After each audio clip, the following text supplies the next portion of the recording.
Hai, Assalamualaikum warahmatullahi wabarakatuh dan salam sejahtera buat semua adik-adik cikgu yang sedang menonton video Cikgu Nur TV. Alright, so kita lagi sekali kita teruskan misi Easy 20 Minutes Revision dengan satu lagi subtopik yang popular dalam SPM iaitu bentuk milikan perniagaan. So yang ini yang part 1 dulu. Alright, jom kita mula. Baik, bentuk milikan perniagaan ni orang kata mesti dah master dah. Lagi 2 minggu lagi nak exam, dah tak payah tengok buku, dah tahu dah. Okay? So, kita ada milikan tunggal, kita ada perkongsian, ada syarikat berhad dan juga koperasi. Okay, yang pertama sekali, kita perlu tahu prosedur pendaftaran syarikat milikan tunggal. Yang ni pun selalu keluar juga dalam kertas 1 pun selalu keluar, dalam kertas 2 pun pernah keluar. Okay? So, yang pertama adalah mengisi borang carian nama. Okey, borang carian nama ni samalah juga dengan borang PNA 42. Sorry, yang B ni tak ada depan ni. PNA 42. Okey, kemudian isi pula borang A dan hantar permohonan. Seterusnya membayar yuran pendaftaran. Okey, so RM30 untuk nama sendiri dan RM60 untuk nama track. Okey. Dan mendapat sijil perakuan pendaftaran perniagaan borang D yang perlu dipamerkan di premis perniagaan. Okey, ini contoh syarikat milikan tunggal dan ini contoh syarikat perkongsian. Okey, beza dia dekat sini adalah tengok nama dia. Milikan tunggal, tunggai. Milikan tunggal, okey, kedai runcit Afsal, seorang saja Afsal. Yang ini pula Poliklinik Dr. Azhar dan rakan-rakan. So, ni ramai pun kita dah nampak dah ni adalah perkongsian. So, untuk video kali ni kita fokus kepada milikan tunggal dan perkongsian dulu ya. Okay, next part 2 nanti kita akan tengok syarikat berhad. Okay, dan next lagi koperasi. Alright, okay. So, kita kenal sedikit ya ciri-ciri milikan tunggal dengan perkongsian ni. Okey, yang pertama sekali adalah bilangan pemilik. Okey, milikan tunggal, nama pun tunggal, mestilah seorang individu sahaja, pemiliknya hanya seorang. Dan untuk perkongsian, okey, perkongsian ni ada 3 jenis ya, perkongsian biasa, perkongsian berhad dan juga perkongsian liability terhad atau PLT. Okey, untuk perkongsian biasa, bilangan pemiliknya 2 hingga 20 orang. Okey, untuk berhad 2 hingga 50 orang dan PLT 2 sehingga tiada had maksimum. Okey, seterusnya sumber keuangan untuk kedai runcit. Untuk milikan tunggal, okey, simpanan sendiri atau pinjaman daripada saudara mara. Okey, untuk perkongsian pula sumber keuangannya adalah daripada sumbangan rakan kongsi. Baik, liability untuk milikan tunggal dengan perkongsian ya. Okey, untuk milikan tunggal tidak terhad, liability tidak terhad. Untuk perkongsian pula, okey, kalau biasa ni tidak terhad, sama macam milikan tunggal. Tapi untuk perkongsian berhad dan perkongsian liability terhad, liability-nya adalah terhad. Okey. Cukai, okey, untuk milikan tunggal dan juga perkongsian, kedua-duanya dikenakan cukai pendapatan perseorangan. Baik, apakah kelebihan dan kekurangan milikan tunggal dan juga perkongsian? Okey, kita tengok milikan tunggal dulu ya. Okey, kelebihannya adalah mudah ditubuhkan. Memang tak banyak cerita kan, awak isi borang apa semua, bayar dia punya yuran dia, dah boleh tubuh syarikat ya. Okay, tidak banyak syarat dan memerlukan modal kecil, mudah diurus kerana saiznya yang kecil, bebas menguruskan perniagaan, keputusan dibuat oleh pemilik. Okay, beban cukai rendah dan juga pemilik hanya perlu membayar cukai individu. So, ini adalah kelebihan bagi syarikat milikan tunggal. Okey, kekurangannya pula, okay, diuruskan secara berseorangan. So, kalau dia sakit, tak settle lah dia punya bisnes pada hari itu. Okey, sebab seorang sahaja yang menguruskan. Okey, sukar untuk berkembang kerana modal yang kecil. Okay, beban kerja semua ditanggung oleh pemilik. Kan, macam kedai runcit tu kan, dialah jaga cashier, dialah kukur kelapa, dialah susun barang kan. Alright. Seterusnya perniagaan tidak berterusan. So kalau dia ni mati, okey, mati ke gila ke, okey, perniagaan ini tidak dapat diteruskan. Okey, kemudian risiko perniagaan ditutup jika pemilik meninggal dunia. Cikgu cakap tadilah. Okey, sukar berkongsi kepakaran dan juga pemilik menanggung liability tidak terhad. Okey, untuk perkongsian pula, okey, modalnya lebih besar berbanding dengan milikan tunggal. Okey, masih mudah ditubuhkan. Okey, berkongsi kepakaran, pengetahuan dan pengalaman. So, kalau kita nak jadi rakan kongsi, kalau kita sendirilah kan, kita mesti akan pilih rakan kongsi yang ada benefit kepada syarikat kita. Dari segi kemahiran ke pengetahuan, pengalaman ataupun modal. Alright? Kemudian kekurangannya adalah modal terhad. Modal terhad. Walaupun dia lebih besar daripada milikan tunggal, tapi dia masih terhad modalnya. Dan perniagaan tidak dapat berterusan, juga liability tidak terhad. Okey. So, ini sedikit ciri-ciri perkongsian biasa, perkongsian berhad, perkongsian liability terhad. Macam cikgu kata tadi, okey, rakan kongsi untuk biasa 2 hingga 20 orang, untuk perkongsian berhad 2 hingga 50 orang, PLT 2 hingga tiada had maksimum. Okey, liability perkongsian biasa tidak terhad, berhad ni liability terhad, untuk PLT liability terhad. Okay, ciri-ciri perkongsian biasa mempunyai kuasa tanggungjawab serta hak yang sama untuk menguruskan perniagaan. Okay. Untuk perkongsian berhad pula, ciri-cirinya melibatkan suatu profession seperti peguam, doktor atau accountant. Okay. Tidak mempunyai kuasa dalam pengurusan perniagaan kecuali seorang sahaja yang bertanggungjawab dalam pengurusan. Okay. Untuk PLT pula, okay, adalah satu bentuk perniagaan alternatif yang menggabungkan ciri-ciri perkongsian dengan syarikat sendirian berhad. Okay. PLT ni adalah entiti berasingan, liability-nya terhad dan juga hayat berterusan. Okey, untuk rakan kongsi ni panjang sikitlah berbanding milikan tunggal. Kalau milikan tunggal, awak tahu dia punya sumber keuangan, liability dia, cukai dia macam mana kan? Kelebihan dia, kekurangan dia, itu sahaja. Tapi kalau untuk dengan prosedur pendaftaran perniagaan lah, okey. Tapi untuk perkongsian, okay, selain daripada yang apa yang awak perlu tahu di milikan tunggal, macam sumber keuangan, bilangan pemilik, ciri-ciri semua tu, okey, kita kena tahu juga jenis-jenis rakan kongsi. Okey, siapa jenis-jenis rakan kongsi ni? Apa tanggungjawab rakan kongsi? Yang tu pun kita kena tahu. Okey.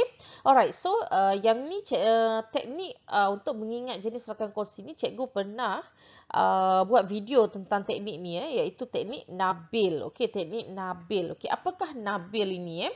Okey, N ini adalah untuk nominal. Okey, nama rakan kongsi yang menyumbang nama, okey, tanpa mengeluarkan modal dan menanggung liability tidak terhad. Okey, N. Okey, A ni untuk rakan kongsi aktif, yang mana rakan kongsi aktif ni dia aktif dalam pengurusan perniagaan dan dia menerima gaji bulanan. Gaji bulanan untuk mengurus perniagaan tu dan menanggung liability tidak terhad. Okey, untuk B pula, ini adalah rakan kongsi berhad. Yang mana rakan kongsi berhad ni tiada kuasa dalam pengurusan tetapi dibenarkan untuk memeriksa rekod dan akaun perniagaan serta menanggung liability terhad. Okey, untuk BI ni pula rakan kongsi biasa. Okey, rakan kongsi biasa ni dia berhak mengurus perniagaan dan menanggung liability tidak terhad. Dan yang terakhir adalah L, lelap. Okey, rakan kongsi lelap, rakan kongsi ini tidak aktif dalam pengurusan kerana dia hanya menyumbangkan modal sahaja dan menanggung liability tidak terhad. Okey, so kalau awak tengok kepada kelima-lima jenis rakan kongsi ini, kesemuanya menanggung liability tidak terhad kecuali rakan kongsi berhad. Rakan kongsi berhad sahaja yang menanggung liability terhad. Okay, so cikgu harap you all boleh ingatlah guna teknik Nabil ni. Okay, ingat jenis-jenis rakan kongsi. Okay, apakah tanggungjawab rakan kongsi ini? Yang ni pun sering juga ditanya tanggungjawab rakan kongsi dalam kertas 2 kan. Okay, so kena ingatlah. Okay, yang pertama, menjaga kepentingan rakan kongsi yang lain. Okay, mencari peluang dan sumber tambahan bagi memajukan perniagaan yang dijalankan. melindungi rahsia perniagaan termasuk rahsia keuangan, maklumat perniagaan dan akaun perniagaan. Jadi rakan kongsi jangan memandai-mandai nak mewar-warkan tentang keuangan syarikat kepada orang lain. Okey. Dan juga memberikan idea dan pendapat bagi menyelesaikan setiap masalah yang timbul. So ini adalah tanggungjawab rakan kongsi. Okey, selain daripada teknik Nabil yang cikgu bagi untuk mengingat semula mengingat semula jenis-jenis rakan kongsi, cikgu juga ada sediakan video. You guys boleh tengok video ni di channel YouTube cikgu. Okey, tajuk dia Jom Jom Rakan Kongsi. So ini adalah lagu rakan kongsi yang you guys boleh dengar sambil makan, sambil sepinggan. Okay, so cikgu harap lagu ni dapat membantu anda semua untuk mengingat jenis-jenis rakan kongsi. So kalau nak dengar, cikgu boleh pasang sekejap je lah Okay.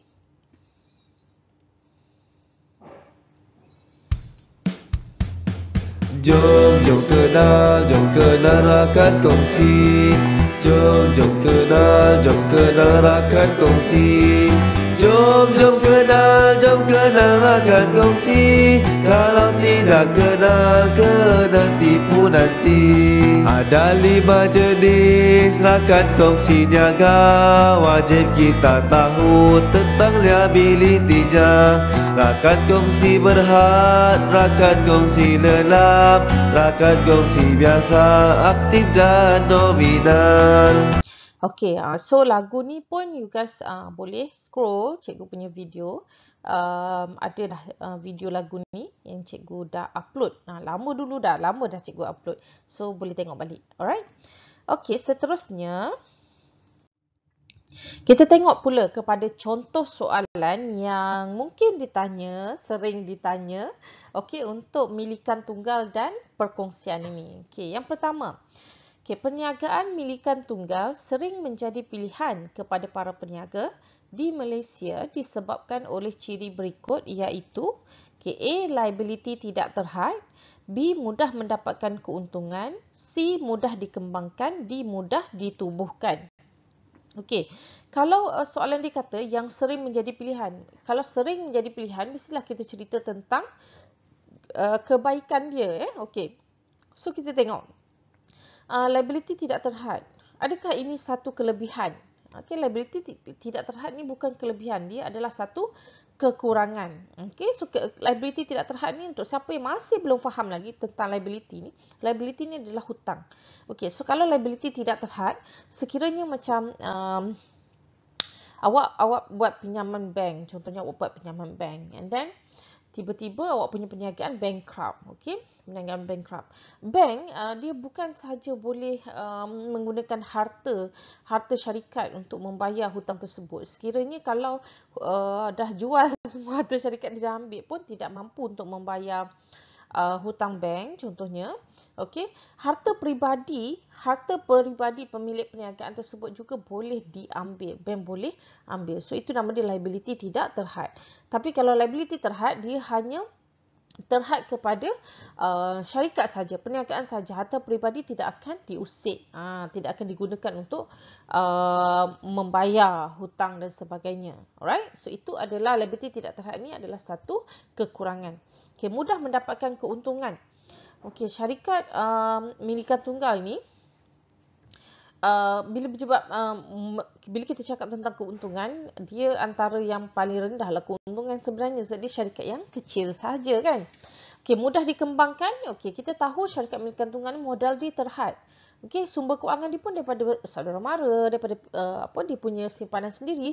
Jadi dia bukan mudah untuk dikembangkan, disukar untuk dikembangkan kerana modal yang terhad. Okey, yang paling relevan sekali ialah mudah ditubuhkan. Okey, jadi jawapan dia adalah D.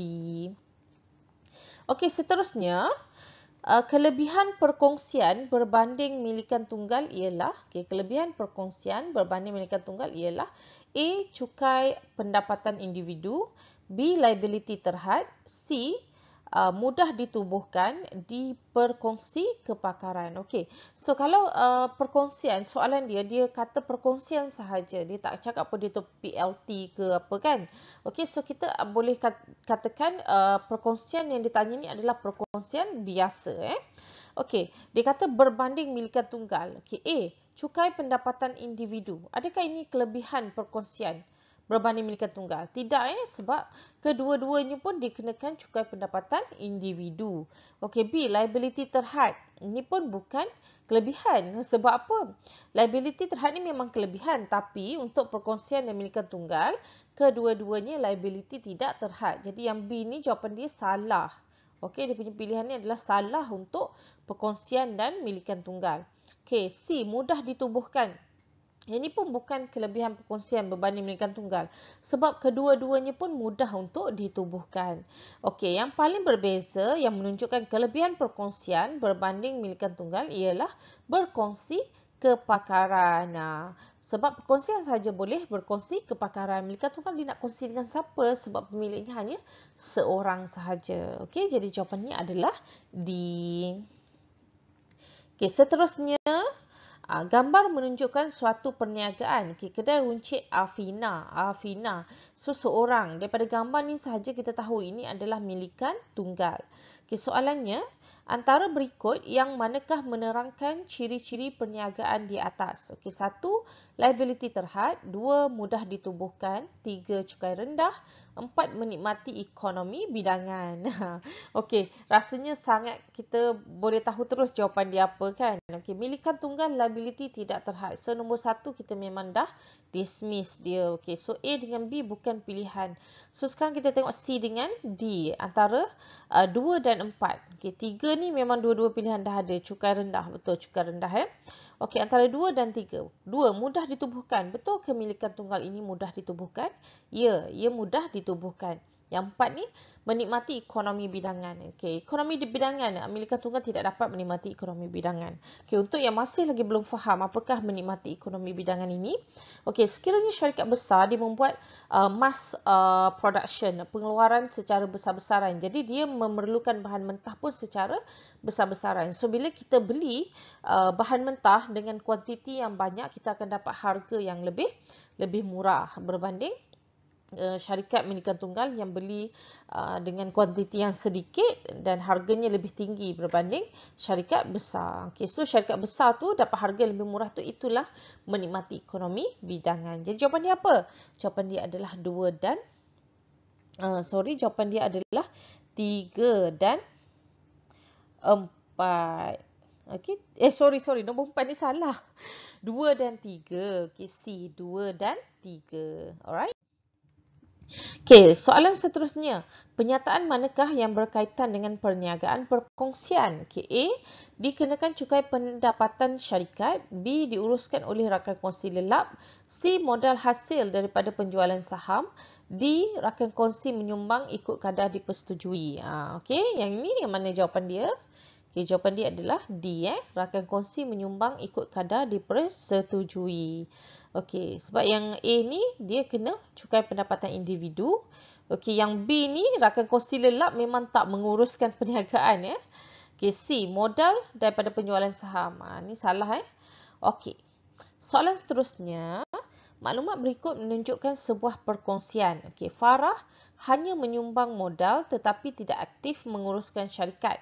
Okey, A, rakan kongsi lelap. B, rakan kongsi nominal. C, rakan kongsi berhad. D, rakan kongsi aktif. Okey, dia hanya menyumbang modal. Okey, hanya menyumbang modal. Kalau nominal ni menyumbang nama kan.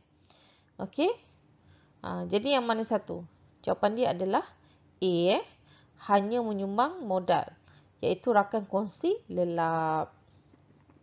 Okey, soalan seterusnya, apakah borang yang perlu digunakan oleh perniagaan yang ingin membuat permohonan carian nama? Tadi kan dalam prosedur pendaftaran tadi cikgu dah tunjukkan. Okey, so dia ada borang A, borang 9A, borang 13A, borang PNA 42. So awak kena tahulah borang carian nama ni borang apa. Jawapan dia adalah D, borang PNA 42. So ingatlah. Okey, borang carian nama ni adalah borang PNA 42. Okey, soalan seterusnya. Okey, perniagaan manakah merupakan perniagaan berbentuk perkongsian? Okey, A. Klinik Dr. Wani dan rakan-rakan. B. Kedai Runcit Mawi. C.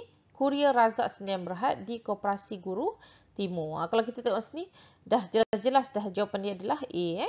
Okey, B ni Kedai Runcit Mawi, ini adalah milikan tunggal. C ni adalah syarikat berhad dan D ni adalah koperasi. Okey, kita tengok sikit soalan untuk kertas 2. Okay, Puan Mona menjalankan perniagaan kuih-muih tradisional. Beliau menubuhkan sebuah syarikat yang diberi nama Mona Enak Enterprise. Perniagaan beliau dimulakan dengan menggunakan wang simpanan sendiri berjumlah RM3,000.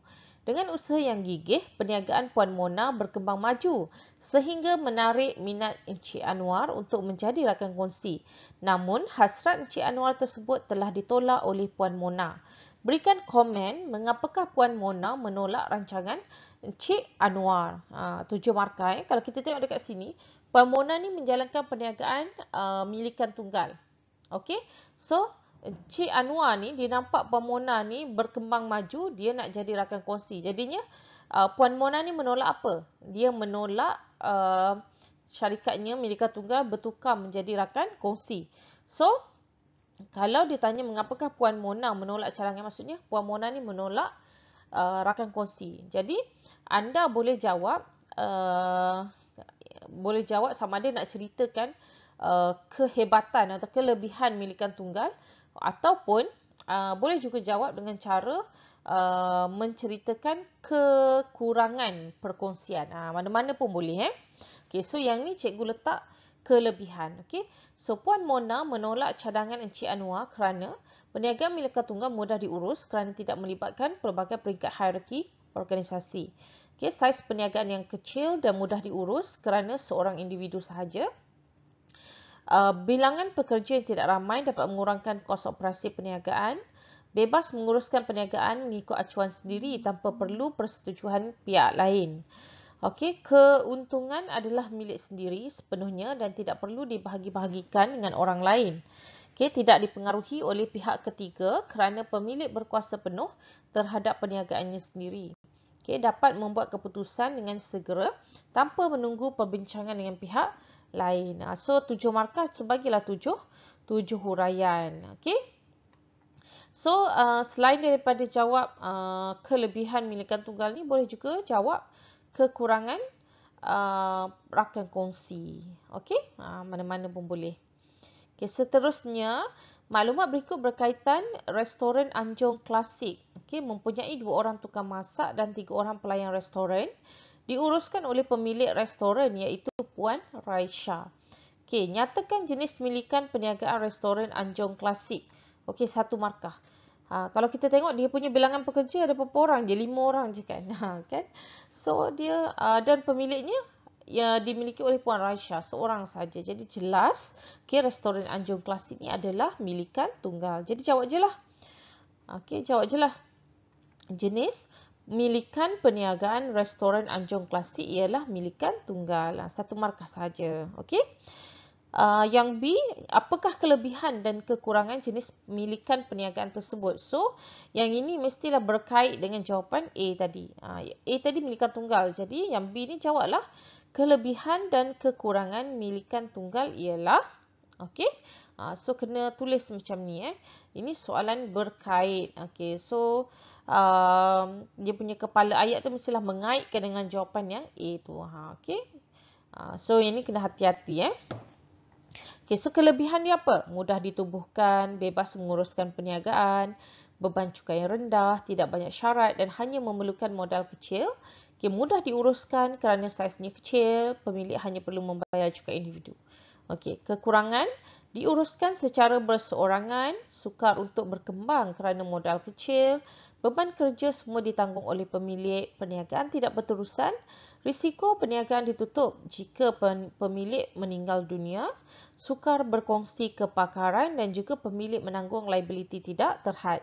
So, markah di dekat sini 6 markah, jadi boleh bagi 3 kelebihan dan juga 3 kekurangan. Alright, so itu sahaja untuk video kali ini. Okay, kita jumpa di video seterusnya. cikgu akan ambil subtopik-subtopik yang sering keluar lah, yang agak popular. Alright, untuk revision kita sebelum exam. Okay, so itu sahaja. Terima kasih. Terima kasih kerana menonton. Assalamualaikum.